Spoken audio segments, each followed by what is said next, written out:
రేణిగుంటలో cyber నేరగాడు Burman ని arrest చేశారు. 9 లక్షల రూపాయలు విలువ చేసే బంగారం, ఫోన్లని స్వాధీనం చేసుకున్నారు. రైళ్లలో వృద్ధులు, మహిళలు టార్గెట్ గా చోరీలకు పాల్పడుతుంటాడు.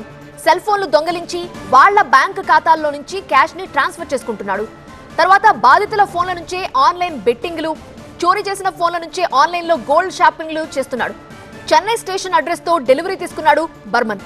టెక్నాలజీపై బర్మన్ కున్న నాలెడ్జ్ చూసి పోలీసులు షాక్ అయ్యారు. గత కొద్ది నెలలుగా మన రేణిగుంట రైల్వే స్టేషన్ పరిధిలో చాలా సెల్ ఫోన్లు చోరీకి గురి అవుతున్నాయి. ఈ చోరీకి గురి అవుతున్న వెంటనే ఆ సంబంధిత ఫోన్లో నుంచి ఆ బాధితులకు వాళ్ళకి తెలియకుండానే వారి ఖాతాలో నుంచి భారీ ఎత్తున నగదు అనేది మిగతా వేరే అకౌంట్లకు అనేది ట్రాన్స్ఫర్ జరుగుతున్నది. సో మేము మాకున్నటువంటి టెక్నికల్ అనాలిసిస్ ద్వారా వచ్చిన క్లూస్ ను బట్టి హరి బర్మన్ అనే వెస్ట్ బెంగాల్ కి చెందినటువంటి ఒక ముద్దాయిని అరెస్ట్ చేశాం.